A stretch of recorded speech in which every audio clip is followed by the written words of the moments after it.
कहानी घर घर की। सुबह से इंतजार कर रहे हैं लेकिन अभी तक नाश्ता नहीं मिला। तुम्हारी बहन आई हुई है। उसे और उसके बच्चों को भूख लगी है, लेकिन तुम्हारी पत्नी को कोई परवाह ही नहीं है। हम तो वैसे ही उसे बुरे लगते हैं। तुम्हारी बहन का इस घर में आना तो उसे बिल्कुल पसंद नहीं, इसलिए यह सब नाटक कर रही है। कल रात को भी पता नहीं कैसा खाना बनाया था। उसने सुबह से पेट में दर्द है। बच्चों को स्कूल के लिए तैयार करती सुषमा अपनी सासू माँ की बातें सुन रही थी, जो वह अपने बेटे से कह रही थी।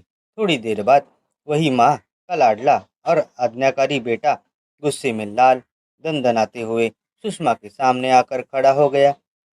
हद होती है, सुस्ती और आलस की माँ और दीदी कब से प्रतीक्षा कर रही है। तुमने अभी तक उन्हें नाश्ता नहीं दिया। सुषमा ने अपने पति को उत्तर देते हुए कहा, आप देख रहे हो ना, मैं सुबह से काम में व्यस्त हूँ। बच्चों को भी बड़ी मुश्किल से नाश्ता करवाया है। अभी बच्चे स्कूल जाते ही माँ जी और दीदी को नाश्ता करवा दूंगी। इतना ज़्यादा भी तो समय नहीं हुआ है। सुषमा ने अपने पति को समझाने की नाकाम कोशिश की।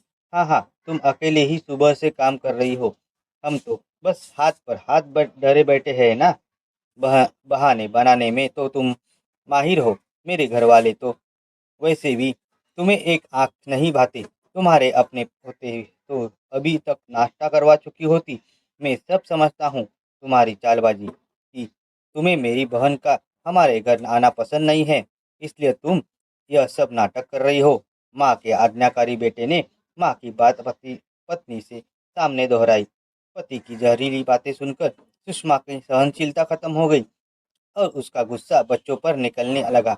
जल्दी करो, स्कूल जाने के लिए देर हो रही है। खुद का काम खुद कर लिया करो। अब बड़े हो गए हो तुम। चलो जल्दी से बैग पहनो और निकल जाओ, और टिफिन पूरा खा कर आना, नहीं तो थप्पड़ खाओगे। बेचारे बच्चे परेशान और आश्चर्यचकित होकर माँ को देखने लगे कि यह माँ को अचानक क्या हो गया। अभी तो हमें प्यार से नाश्ता करवा रही थी और अचानक से इतना गुस्सा करने लगी। बच्चे डरे सहमे से अपने बैग उठाकर स्कूल चले गए।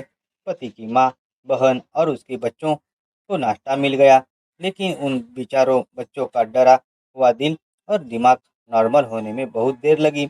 लेकिन क्या उनके पिता को इस बात की परवाह थी कि उन मासूम के व्यक्तित्व में माँ की अनावश्यक डांट के कारण कैसी अशांति पैदा हो गई?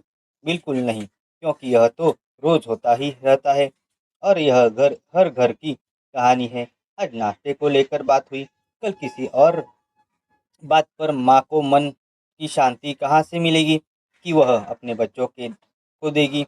कठिन परिस्थितियाँ, दूसरों का कटु व्यवहार और नकारात्मक विचार, माताएं अपना तनाव बच्चों पर निकालती हैं, जो बच्चों के व्यक्तित्व को बहुत प्रभावित करता है।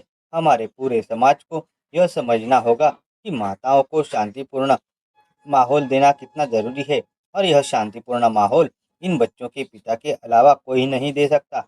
यदि हम अपनी संतान को एक सामान्य और सुसंस्कृत मानव बनाना चाहते हैं तो उनकी माताओं को एक शांतिपूर्ण वातावरण प्रदान करना होगा।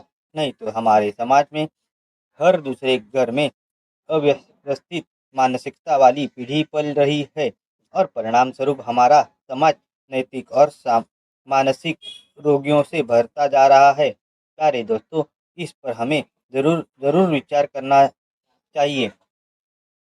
यह कहानी आपको कैसी लगी?